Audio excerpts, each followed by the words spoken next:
کا قد آور درخت بھی موجود تھا۔ میری بے اختیار نظر درخت پر چلی گئی۔ درخت پر ایک بندر بیٹھا ہوا تھا، جس کے ہاتھوں میں لڈو تھے، جبکہ پاؤں میں گھنگرو بندھے تھے۔ شاید وہ کسی کا پالتو تھا، مگر اس وقت رات میں درخت پر چڑھ کے کیا کر رہا ہے اور لڈو لے کر کیوں آیا تھا؟ مجھے سوچ میں گم دیکھ کر اس نے غصے سے مجھے دیکھتے ہوئے دانت نکال کر دکھائے۔ بندر کے دانت دور سے بھی چمکتے ہوئے دکھائی دے رہے تھے۔ چاند کی تیز روشنی کے سبب ہی میں بندر کو دیکھ رہا تھا، ورنہ اندھیرے میں درخت پر چڑھے بندر کے دانت دیکھنا تو دور کی بات، اسے ہی دیکھنا مشکل تھا۔ میرے کسی بھی قسم کا رد عمل ظاہر نہ کرنے پر وہ چیختا چلاتا وہاں سے بھاگ گیا۔ سگریٹ ختم ہو جانے پر بھی میں دوبارہ سے چارپائی پر لیٹ گیا۔ ٹھنڈی ہوا کے جھونکوں نے دوبارہ سے نیند کی آغوش میں پہنچا دیا۔ جب آنکھ کھلی تو صبح ہو چکی تھی۔ میں نے آفس کے ساتھیوں کو رات میں بندر کے درخت پر آنے کا واقعہ سنایا۔ وہ ایک دوسرے کی صورت دیکھنے لگے۔ یہ بندر کس نے پالا ہوا ہے؟ میں نے پوچھا۔ گاؤں میں تو کسی کے پاس بھی بندر نہیں ہے، مہربان نے بتایا۔ کمال ہے، پھر وہ بندر کہاں سے آ گیا؟ میں نے کہا۔ وہ ضرور اسیب ہے، بندر کی صورت میں ڈرانے آیا ہوگا، مہربان نے کہا۔ اچھا، وہ مجھے ڈرانے آیا تھا، پھر وہ مجھ سے ڈر کر کیوں بھاگ گیا؟ میں نے کہا۔ یہ اس کی طرف سے وارننگ ہوگی۔ اچھا، وہ مجھے وارننگ دینے آیا تھا کہ گھر خالی کر دو؟ میں مسکرایا۔ نہ جانے تم لوگوں کو کب عقل آئے گی کہ یہ انسان کا وہم ہی ہوتا ہے جو اسے خوفزدہ کر دیتا ہے، ورنہ سیب کا دنیا میں کوئی وجود نہیں ہے، میں نے ہنستے ہوئے کہا۔ وہ میری بات پر کچھ بولے نہیں اور میں اپنے کام میں مصروف ہو گیا۔ شام گئے جب آفس سے گھر پہنچا، آج میرے ذہن میں ایک کہانی کا پلاٹ آ گیا تھا اور مجھے اسے آج لکھنا تھا، کیونکہ عموماً میرے ساتھ ایسا ہوتا تھا کہ اگر میرے ذہن میں کہانی کا خاکہ آ جائے پھر اسے نہ لکھوں تو پھر وہ خاکہ میرے ذہن سے نکل جاتا ہے۔ رات ہو جانے پر میں صحن میں کہانی لکھنے کے لیے کاغذ قلم سنبھال کر بیٹھ گیا۔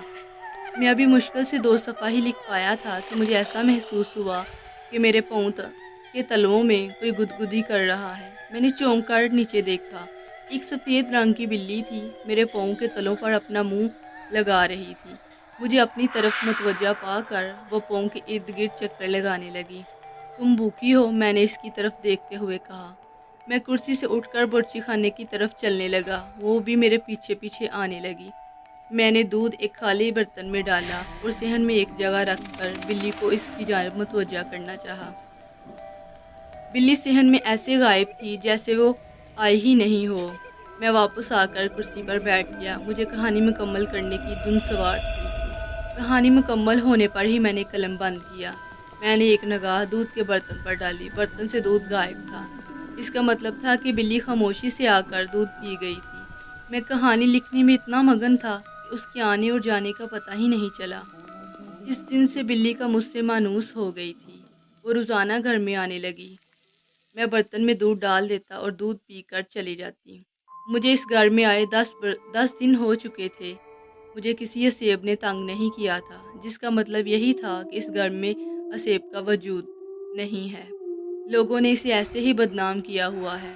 ممکن ہے اس مالک مکان کے محلے والوں سے تعلقات اچھے نہ ہوں اور محلے کے لوگوں نے اسے نقصان پہنچانے کو مکان کے بارے میں مشہور کر دیا ہو کہ یہ اسیب زدہ ہے، تاکہ کوئی بھی کرایہ دار نہ آئے، اور جو آئے اسے وہ اتنا ڈرا دیتے کہ وہ وہم میں مبتلا ہو جاتا۔ یہ بات میرے ذہن میں اس لیے آئی کہ ہمارے محلے میں ایک خالی میدان تھا۔ گرمی کے دنوں میں اس میں بزرگ اور بچے شام سے رات گئے تک بیٹھ جایا کرتے تھے۔ گرمی کے دنوں میں میدان میں ہوا بہت اچھی آتی تھی، اس لیے گرمی کے ستائے اپنے جسم کو ٹھنڈا کرنے کو وہاں چلے آتے تھے۔ ایک شام میں نے سنا کہ میدان میں اسیب آ گیا ہے۔ مجھے حیرت اور تجسس بھی ہوا کہ اچانک میدان میں اسیب کیسے آ گیا۔ اسیب کی خبر سے وہاں شام میں آنے والوں نے اپنا رخ کرنا بند کر دیا۔ بچے بھی رات میں وہاں سے جانے سے کترانے لگے۔ ایک شام میری ملاقات جہاں زیب سے ہوئی، وہ میدان کی طرف آ رہا تھا۔ میں نے چونک کر اس کی طرف دیکھا۔ ہاں بھائی، یہاں سے کیسے آ رہے ہو؟ میں کام سے گیا تھا، وہ بولا۔ میدان میں سناٹا ہے، اسیب کا راج ہو گیا ہے، میں نے کہا۔ ہاں بھائی، یہ حقیقت ہے کہ وہاں اچانک سے اسیب آ گیا ہے، وہ نظر بھی نہیں آتا۔ میرے سامنے کی بات ہے کہ اچانک سے کاشف کے منہ پر زوردار تھپڑ پڑا۔ اس کا گال بھی سرخ ہو گیا تھا، ہو سکتا ہے کسی مچھر نے کاٹ لیا ہو۔ جس سے گال سرخ ہو گیا ہو۔ میں نے کہا، یار تم ہر بات کو مذاق میں لے جاتی ہو۔ درخت کی شاخوں کو زور زور سے ہلا رہا تھا۔ اور اسے تم مچھر کہہ رہے ہو؟ وہ بولا، مجھے دال میں کالا نظر آ رہا ہے۔ لوگ اسیب کی وجہ سے میدان میں جانے سے کترا رہے ہیں اور تم میدان سے آ رہے ہو۔ میں نے کب کہا کہ میں میدان میں گیا تھا؟ میدان کے پاس سے کئی گلیاں نکل رہی ہیں۔ ان گلیوں سے آنے کا یہ مطلب ہرگز نہیں ہے کہ میں میدان سے آ رہا ہوں۔ جہاں زیب نے منہ بنا لیا۔ جہاں زیب، کاشف، نذیر، وقار، یہ شرارتی ٹولہ تھا۔ بچپن میں بھی ان کی شرارتیں بہت مشہور تھیں اور اب بھی یہ گروپ شرارتوں کے حوالے سے مشہور تھا۔ آئے دن لوگوں کو تنگ کرنا ان کا محبوب مشغلہ تھا۔ سچی بات یہ تھی کہ مجھے جہاں زیب کی بات سن کر شک پیدا ہو گیا تھا کہ ضرور اسیب کی آڑ میں انہی کا گروپ کا ہاتھ ہے۔ ابھی مشکل سے ایک ماہ بھی نہیں گزرا تھا کہ رات میں دودھ لینے کو میں گھر سے نکلا کہ میدان کے قریب سے گزرتے ہوئے مجھے میدان سے شور شرابے کی آواز سنائی دی۔ مجھے تجسس ہوا کہ دیکھو کہ کیا ماجرا ہے۔ میدان میں محلے کے لوگ جمع تھے اور جہاں زیب گروپ کی پٹائی لگ رہی تھی۔ معلوم کرنے پر پتہ چلا کہ میدان کے سامنے چند گھر تھے۔ ان گھرانوں کی لڑکیوں سے عشقیہ چکر چلانے سے انہوں نے اسیب کا ڈرامہ رچایا تھا۔ میدان میں بڑوں اور بچوں کی موجودگی میں ان کا عشقیہ چکر نہیں چل سکتا تھا۔ بزرگوں کو گرمیوں میں میدان میں بیٹھنے کی عادت تھی۔ جب انہوں نے اس گروپ کو میدان میں مسلسل جاتا دیکھا تو وہ سمجھ گئے کہ ضرور کوئی گڑبڑ ہے۔ اسیب مشہور کرنے والے خود میدان میں کیا کرنے جاتے ہیں؟ وہ بزرگوں نے رات میں تاریکی کا فائدہ اٹھا کر ان کی جاسوسی شروع کر دی اور اس دن وہ دونوں بزرگ جھاڑیوں کے پیچھے ان کی جاسوسی کر رہے تھے۔ انہیں اس کی خبر نہیں آئی تھی۔ ایسے میں کاشف بولا، دیکھو ہماری ترکیب کتنی شاندار رہی۔ ہاں بھائی، لوگوں کو بھگانے کے لیے اسیب کا ڈرامہ بہت کامیاب ثابت ہوا۔ جہاں زیب نے کہا، دیکھ لیے کتنے پرسکون انداز میں ہمارا عشقیہ چکر چل رہا ہے۔ میدان میں کوئی رکاوٹ نہیں ہے۔ نذیر نے کہا، ہاں بھائی، لوگوں کی موجودگی میں ہمارا عشقیہ چکر کس طرح چل سکتا تھا؟ دیکھ لو کس طرح سامنے کے گھر کی لڑکیاں چلتی پھرتی نظر آ رہی ہیں۔ کبھی نہ کبھی ہماری ان سے بات چیت بھی ہو جائے گی۔ وقار نے کہا، ہاں بھائی، امید پر دنیا قائم ہے۔ جہاں زیب نے ہنستے ہوئے کہا۔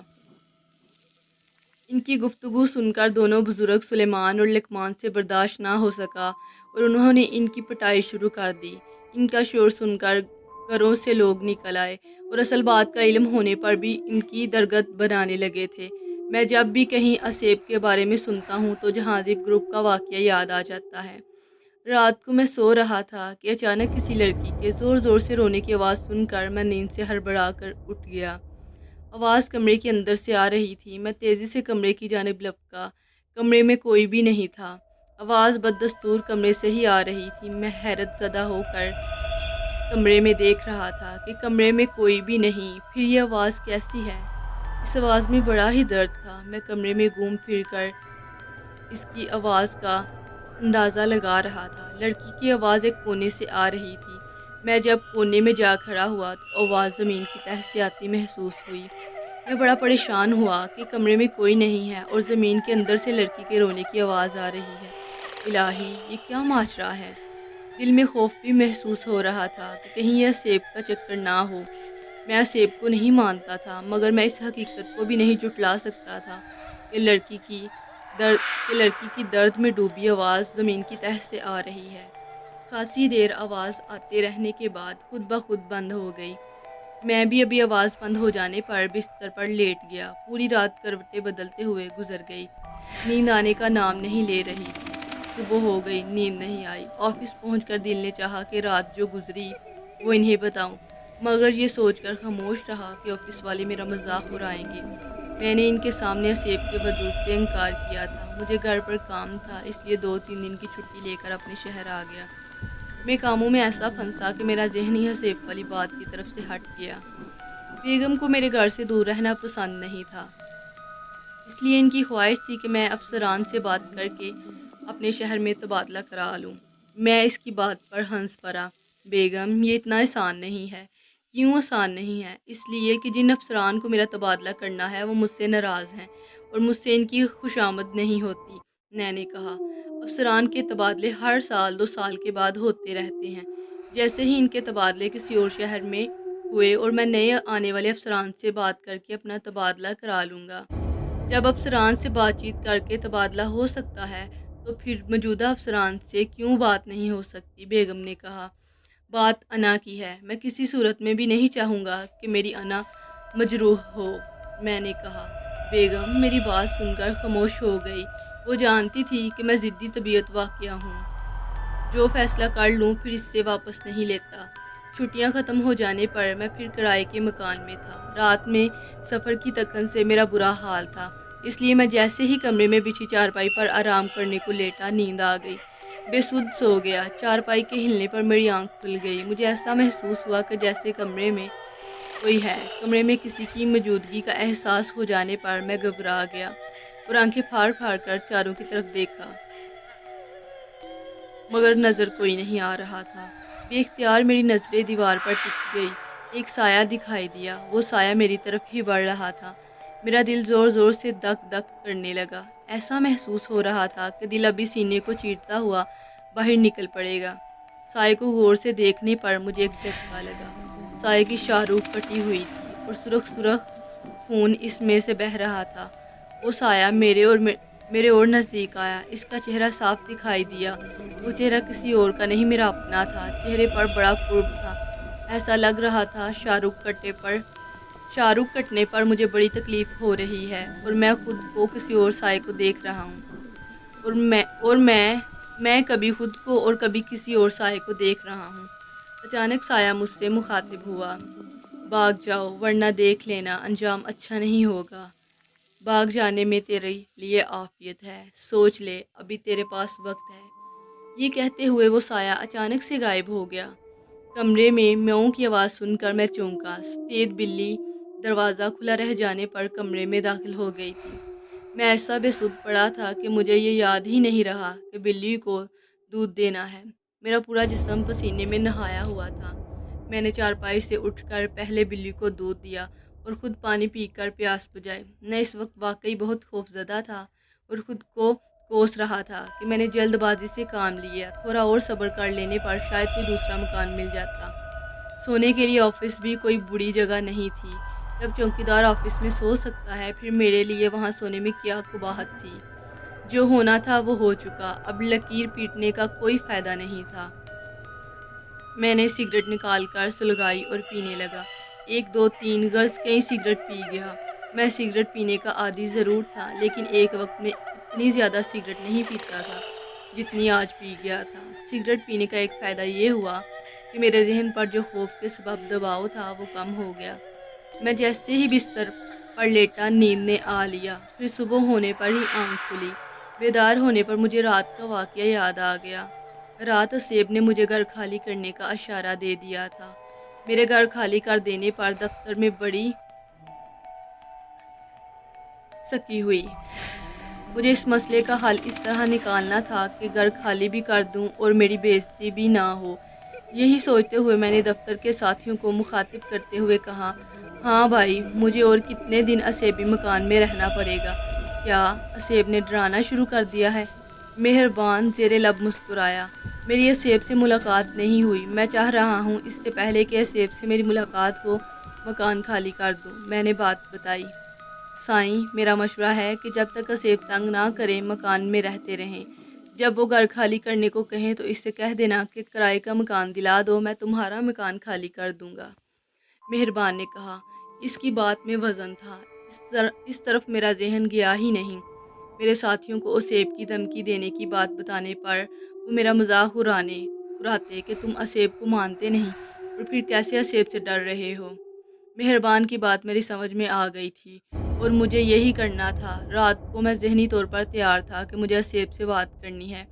پوری رات خیریت سے گزر گئی۔ اسیب نے مجھے پریشان نہیں کیا۔ ابھی فجر کی نماز ہونے میں وقت تھا کہ مجھے ایسا محسوس ہوا کہ کوئی لڑکی بڑی درد بڑی آواز میں رو رہی ہے۔ رونے کی آواز سے میری آنکھ کھل گئی۔ میری چارپائی سے کچھ فاصلے پر ایک ہندو لڑکی کھڑی رو رہی تھی۔ اس کے پاس ہی بیٹھی ایک ہندو عورت سینے کو بی رہی تھی۔ انہیں صحن میں دیکھ کر مجھے سخت حیرت ہو رہی تھی کہ وہ کس طرح سے گھر کے اندر داخل ہو گئی۔ باہر کا دروازہ بھی بند تھا۔ میں نے ذرا ہمت سے کام لیا اور ان سے بات کرنے کا سوچ کر ان سے مخاطب ہوا، کون ہو تم؟ ہم بھٹکتی ہوئی آتمائیں ہیں اور تم نے اس مکان میں آ کر ہمارا سکون برباد کر دیا ہے۔ میں نے کس طرح تمہارا سکون برباد کر دیا؟ میں نے پوچھا۔ ہمیں زندہ مردوں سے سخت نفرت ہے، اور جب کرایہ دار اس مکان میں رہنے آتے ہیں تو ہمیں شدید غصہ آتا ہے، اور ہمیں انہیں ڈرانے کے لیے مختلف روپ بدل بدل کر ان کے سامنے آنا پڑتا ہے تاکہ وہ کسی طرح ڈر کر مکان خالی کر دیں اور ہمیں ان کی صورت دیکھ کر غصہ نہ آئے۔ اس کا مطلب ہے کہ تم نے کرایہ داروں کو بہت نقصان پہنچایا ہوگا، جبھی کرایہ دار اس مکان میں ٹکتے نہیں ہیں۔ میں نے کہا، ہم آتمائیں بھلا کسی کو کیا نقصان پہنچا سکتی ہیں؟ ہم صرف انسانی نفسیات سے کھیلتے ہیں اور انہیں ڈراتے ہیں، اور انسان کو اگر کسی قسم کا نقصان ہو جائے یا وہ ہماری بدلی ہوئی صورت دیکھ کر خوفزدہ ہو کر کسی چیز سے ٹکرائے یا گر جائے تو وہ سمجھتے ہیں کہ اسے ہم نے نقصان پہنچایا ہے۔ جیسے ہم تمہیں کئی دن سے ڈرا رہے ہیں مگر تم سخت دل ہو، ڈرتے نہیں۔ وہ عورت بولی، میرا ذہن میں بھی یہی بات ہے کہ آتمائیں کس کو نقصان نہیں پہنچا سکتی، اس لیے میں تم سے نہیں ڈرا۔ میری ایک بات سمجھ میں نہیں آئی کہ تم مردوں پر اتنا کیوں خفا ہو؟ انہوں نے تمہارا کیا بگاڑا ہے؟ میں نے کہا، ظالم مردوں نے ہی ہمیں اس حال پر پہنچایا ہے۔ وہ کیسے؟ میرے پتی کے انتقال پر گھر کی ذمہ داری کا بوجھ میرے کندھوں پر آ گیا۔ میں نے مختلف گھروں میں ماسی کا کام سنبھال لیا۔ اس کام سے گھر کا گزارا چل رہا تھا، پہننے کو پرانے کپڑے مل جاتے تھے۔ سوتری میرا سب کچھ تھی۔ جیسے جیسے وہ بڑی ہو رہی تھی مجھے اس کی شادی کی فکر ہونے لگی۔ جہیز میں دینے کو کچھ جمع نہیں تھا۔ میرے پاس جو زیور تھا وہ میرے پتی کی بیماری پر لگ گیا تھا۔ اب میری یہی کوشش تھی کہ میری بیٹی سوتری کے جوان ہونے سے پہلے جہیز کے نام پر کچھ سامان جمع کر لوں۔ بیٹی کے فرض سے انسان جتنا جلدی فارغ ہو جائے اتنا ہی اچھا ہوتا ہے۔ مجھے کیا خبر تھی کہ قسمت میرے ساتھ کچھ اور ہی کھیل کھیلنے والی ہے۔ میں نے کچھ رقم جمع ہو جانے پر چند بکریاں خرید لی اور ان کا دودھ بیچ دیتی تھی۔ دودھ کی آمد سے آنے والی رقم جمع کرنے لگی تاکہ جہیز کی تیاری میں اس رقم سے مدد مل سکے۔ ان بکریوں کو گھاس چرانے کو سوتری جنگل میں لے جاتی اور شام گئے بکریوں کو واپس لے آتی۔ سوتری کے قد نکالنے سے وہ بڑی بڑی لگنے لگی تھی۔ مجھے سوتری نے بتایا کہ گاؤں کے لڑکے سے چھیڑتے اور مخصوص قسم کے اشارے بھی کرتے ہیں۔ سوتری نہ سمجھ تھی لیکن میں سمجھ گئی کہ ان مخصوص قسم کے اشاروں کا کیا مطلب ہے اور وہ کیا چاہتے ہیں۔ میں نے سوتری کو بکریاں جنگل لے جانے سے روک دیا۔ بکریوں کے لیے چارہ میں خود جنگل سے لانے لگی۔ جب گاؤں کے لڑکوں نے دیکھا کہ سوتری بکریاں چرانے جنگل میں نہیں آ رہی، انہوں نے گلی کے چکر لگانے شروع کر دیے۔ اکثر وہ گھر میں پتھر پھینک جاتے۔ میں نے جب انہیں ڈانٹا تو وہ الٹا مجھ پر ہی غصہ کرنے لگے کہ سوتری انہیں خود بلاتی ہے، ہمیں ڈانٹنے کی بجائے اپنی بیٹی کو سمجھاؤ۔ یہ وہی بات تھی کہ الٹا چور کوتوال کو ڈانٹے۔ ان کے بزرگوں کو بتانے پر بھی کوئی فائدہ نہیں ہوا، وہ بھی قصوروار میری بیٹی کو ہی ٹھہرانے لگے۔ ناچار مجبور ہو کر میں نے خاموشی اختیار کر لی۔ پتھروں سے سر ٹکرانے کا کوئی فائدہ نہیں ہوگا۔ میں گھر سے نکلتے ہوئے دروازے کو تالا لگا کر جانے لگی تھی کہ میرے پیچھے سے کوئی دھوکے سے دروازہ کھول کر سوتری کو نقصان نہ پہنچا دے۔ مجھے اندازہ نہیں تھا کہ جتنا میں احتیاط کر رہی ہوں یہ سب دھرا رہ جائے گا۔ وہ رات ہمارے لیے بڑی ہی دردناک تھی۔ گرمی کے دن تھے اور سوتری شہر میں کھلے آسمان تلے گہری نیند کے مزے لے رہی تھی کہ چند لڑکے گھر میں کود گئے۔ مجھے ہوش جب آیا جب وہ مجھے رسیوں سے چارپائی پر باندھ رہے تھے۔ نیند سے بیدار ہو جانے پر جب میں نے بولنا چاہا تو انہوں نے میرے منہ میں رومال ٹھوس دیا۔ مجھے انہوں نے اس قابل نہیں چھوڑا کہ مزاحمت کرتی۔ وہ سوتری کو گھسیٹتے ہوئے کمرے کے اندر لے گئے۔ نہ جانے کتنی دیر تک اسے نوچتے اور جھنجھوڑتے رہے۔ اس کی ہلکی ہلکی چیخیں مجھے سنائی دے رہی تھی۔ میں نے اس رات کی تاریکی کے بیریوں سے اپنی بچی کو بچا نہ سکی۔ پھر سوتری کی چیخیں آنا بند ہو گئی۔ شاید وہ بے ہوش ہو گئی تھی۔ نشے میں مدہوش ان لڑکوں نے مجھے جب بتایا کہ سوتری ہر قسم کی تکلیف سے نجات پا گئی ہے تو مجھے جھٹکا لگا۔ میں بول کچھ نہیں سکتی تھی۔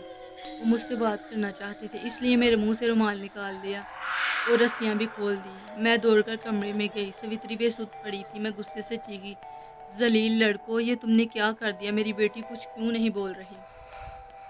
ہماری بات غور سے سنو۔ تمہاری لڑکی دنیا کے سب دکھ درد سے آزاد ہو چکی ہے، مطلب یہ کہ دنیا چھوڑ گئی ہے۔ کیا؟ میری چیخ نکل گئی۔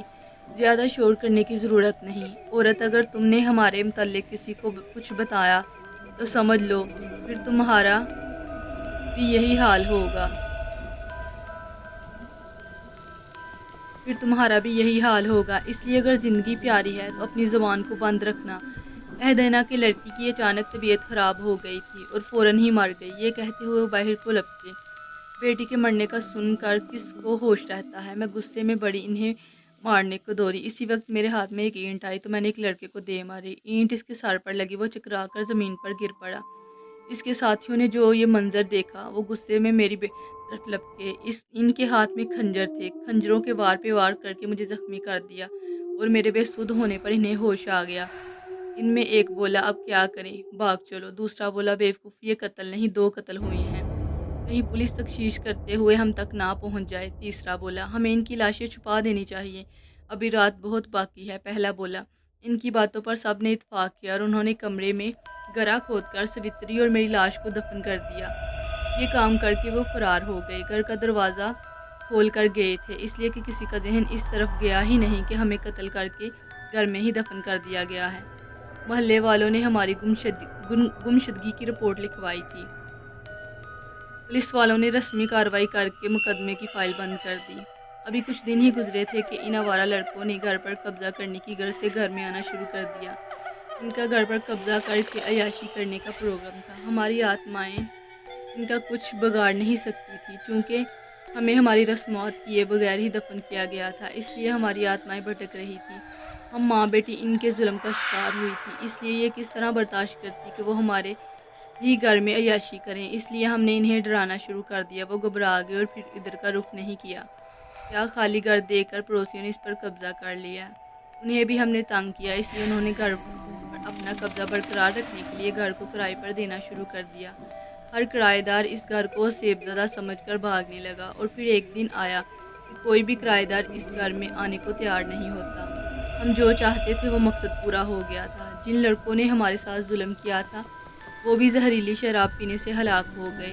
اس دن ہمیں مردوں سے جو نفرت ہوئی ہے اس میں کوئی کمی نہیں آئی۔ ہمیں اس گھر میں مردوں کا وجود پسند نہیں ہے۔ تمہارے آنے سے ہم نے یہی سوچا تھا کہ تم بھی اسیبی چکر سمجھ کر گھر سے بھاگ جاؤ گے، مگر ایسا لگتا ہے کہ تمہیں اسیب پر یقین نہیں ہے یا اسیب سے ڈرتے نہیں ہو۔ تم نے ٹھیک ہی کہا ہے کہ مجھے واقعی اسیب پر یقین نہیں تھا، لیکن اس گھر میں آنے کے بعد یقین آ گیا ہے کہ دنیا میں اسیب کا وجود ہے۔ میں نے کہا، تم پھر یہاں سے بھاگتے کیوں نہیں؟ وہ بولی، مجھے کرائے کا کوئی مکان نہیں مل رہا، اس لیے میں یہاں رہنے پر مجبور ہوں۔ تمہیں اس گھر سے جانا ہوگا ورنہ۔ یہ کہتے کہتے وہ رک گئی۔ ورنہ کیا؟ میں نے مسکراتے ہوئے اس کی طرف دیکھا۔ تم میرا کچھ نہیں بگاڑ سکتی، اس کا تم نے خود اعتراف بھی کر لیا ہے۔ ویسے بھی تمہارے ساتھ جن لوگوں نے ظلم کیا ہے وہ زہریلی شراب پی کر ہلاک ہو چکے ہیں، پھر تم کیوں دوسرے مردوں سے نفرت کرتی ہو؟ میں نے کہا، اس لیے کہ ہم مردوں نے ہی ظلم کیا ہے۔ کیا ایسا نہیں ہو سکتا کہ تم دوسرے مردوں کی طرح سکون کی نیند سو جاؤ؟ ہاں، ہو سکتا ہے، اگر ہمارے ڈھانچوں کو زمین سے نکال کر ہماری رسومات پوری کر دی جائیں۔ وہ بولی، ٹھیک ہے، میں تمہاری رسومات پوری کرا دیتا ہوں۔ میں نے کہا، تم ایسا نہیں کرو گے؟ وہ غصے سے بولی، مجھے کون روکے گا؟ میں بھی غصے میں آ گیا۔ میرے غصے میں آنا بجا تھا۔ جن لوگوں نے ان کے ساتھ زیادتی کی تھی وہ خود اپنے انجام کو پہنچ چکے تھے، پھر وہ دوسرے لوگوں کو گھر میں کیوں نہیں رہنے دیا کرتی تھی؟ دوسروں نے ان کا کیا بگاڑا تھا؟ میرا بھی کچھ نہیں پتا تھا کہ میں اس گاؤں میں کب تک رہوں، اور اس کرائے کے مکان سے اچھا مکان کہاں مل سکتا تھا۔ ان دونوں ماں بیٹی کو سکون کی نیند سلانا ضروری ہو گیا تھا۔ پیشی امام اور محلے کے لوگوں کے مشورے سے ان ماں بیٹی کے ڈھانچوں کو زمین سے نکال کر چتا کے سپرد کر دیا۔ علاقے کے لوگ مجھ سے خوش ہو گئے۔ میں نے 2 کام کر دیے تھے۔ پہلا کام ان دونوں ماں بیٹی کی پراسرار گمشدگی کا راز سے پردہ اٹھا دیا تھا، اور دوسرا کام اس گھر سے اسیب کا خاتمہ کرا دیا تھا۔ میں بھی خوش اور مطمئن تھا کہ میں نے جو کام کیا ہے اس کے نتیجے میں اس کا مکان میں سکون کے ساتھ رہ سکوں گا۔ جب تک میرا تبادلہ شہر میں نہیں ہو جاتا مجھے کوئی دوسرا کرائے کا مکان ڈھونڈنے کی ضرورت نہیں رہی۔ آفس کے ساتھیوں پر میری داغ بیٹھ گئی تھی کہ میں نے اسیب کا ڈٹ کر مقابلہ کیا اور اسیب کو ہی گھر سے نکال پھینکا۔ تو فرینڈز، کیسی لگی میری یہ ویڈیو؟ اگر اچھی لگی ہو تو پلیز میرے چینل کو لائک اور سبسکرائب کریں اور بیل آئیکن کو ضرور پریس کریں تاکہ آنے والی تمام ویڈیوز کی اپڈیٹس آپ کو بر وقت مل سکے۔ اللہ حافظ، ملتے ہیں نیکسٹ ویڈیو میں۔ دعاؤں میں یاد رکھیں۔